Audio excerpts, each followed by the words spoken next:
Parliament సాక్షిగా రాజ్యాంగ నిర్మాత డాక్టర్ బిఆర్ అంబేద్కర్ పై అనుచిత వ్యాఖ్యలు చేసిన కేంద్ర హోంశాఖ మంత్రి అమిత్ షాను తక్షణమే బర్తరఫ్ చేయాలని సామాజిక న్యాయ సాధన సమితి అధ్యక్షురాలు డాక్టర్ భానుమతి డిమాండ్ చేశారు. గురువారం కాకినాడ ఇంద్రపాలెం లాకుల వద్ద గల డాక్టర్ బిఆర్ అంబేద్కర్ విగ్రహం వద్ద సామాజిక న్యాయ సాధన సమితి ఆధ్వర్యంలో అమిత్ షా వ్యాఖ్యలను నిరసిస్తూ నిరసన కార్యక్రమం చేపట్టి అమిత్ షా చిత్రపటాన్ని దగ్ధం చేశారు.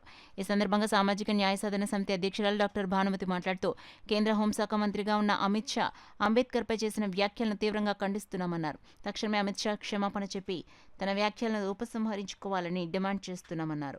అంతేకాకుండా అమిత్ షాను ఆ పదవి నుండి బర్తరఫ్ చేయాలని డిమాండ్ చేస్తున్నామన్నారు.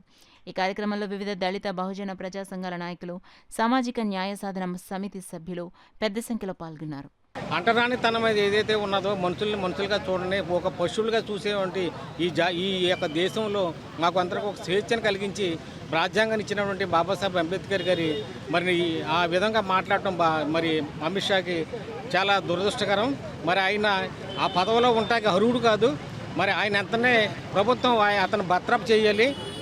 ఈ దేశం అంతలో ఉన్న ప్రతి దళితులు కానీ ప్రతి ఒక్కరు కూడా 85% ఉన్నటువంటి ఈ దళిత జాతి అందరూ కూడా వ్యతిరేకిస్తున్నారు. అతనికి ప్రభుత్వం నుంచి డిస్మిస్ చేయాలి. అలాగే అతను ఎప్పుడు కూడా ఇలాంటివి మాట్లాడకుండా పార్లమెంట్ సాక్షిగా మరి అతను క్షమార్పణ కూడా చెప్పాలని మేమందరం కూడా ఇక్కడ నిరసన తెలియజేస్తున్నాం. ఇది జరిగే వరకు కూడా మా నిరసనలు జరుగుతూనే ఉంటాయి.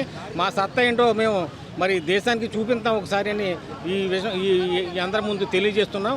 ఇది మరి అమిత్ షా గారు గ్రహించాలి.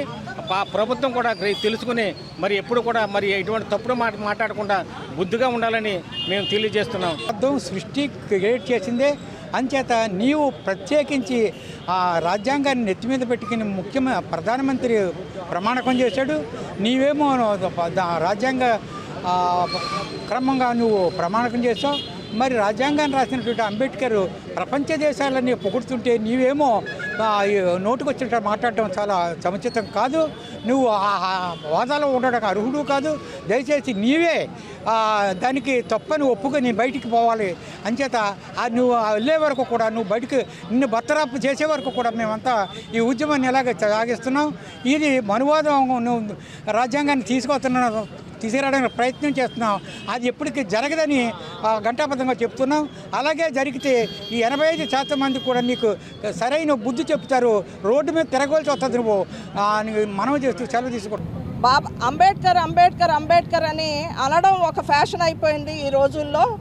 అంబేద్కర్ బదులు ఏ దేవుణ్ణి కొలిచినా 7 జన్మల వరకు మీకు స్వర్గప్రాప్తి ఉంటుంది అనేసి అమిత్ షా వదలడం జరిగింది పార్లమెంటు సాక్షిగా.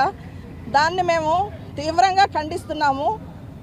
మాకు ఈ జన్మలోనే ఈ భూమి మీద, భారత భూమి మీద స్వర్గాన్ని సృష్టించారు అంబేద్కర్ గారు. రాజ్యాంగబద్ధంగా హక్కుల్ని ఇచ్చి వేల సంవత్సరాల నుంచి మమ్మల్ని, ఈ దేశ ప్రజల్ని, ఎవరైతే 85% మంది బహుజనులు ఉన్నారో వారందరినీ కూడా వెట్టి చాకరీకి గురి చేసి అంటరాని వారిగా ముద్ర వేసి ఊరవతలకు నెట్టేసిన మా జనుల్ని పశువుల కంటే హీనంగా చూసిన మనుషుల్ని ఆత్మగౌరవంతో బ్రతికేటట్టు ఈ భారతదేశంలో మాకు రాజ్యాంగబద్ధంగా హక్కులను కల్పించిన మా దేవుణ్ణి అవమానపరిచాడు అమిత్ షా.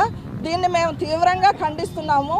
అమిత్ షా చేసిన వ్యాఖ్యల్ని వెనక్కి తీసుకొని క్షమాపణ చెప్పాలని మేమందరం కోరుకుంటున్నాము.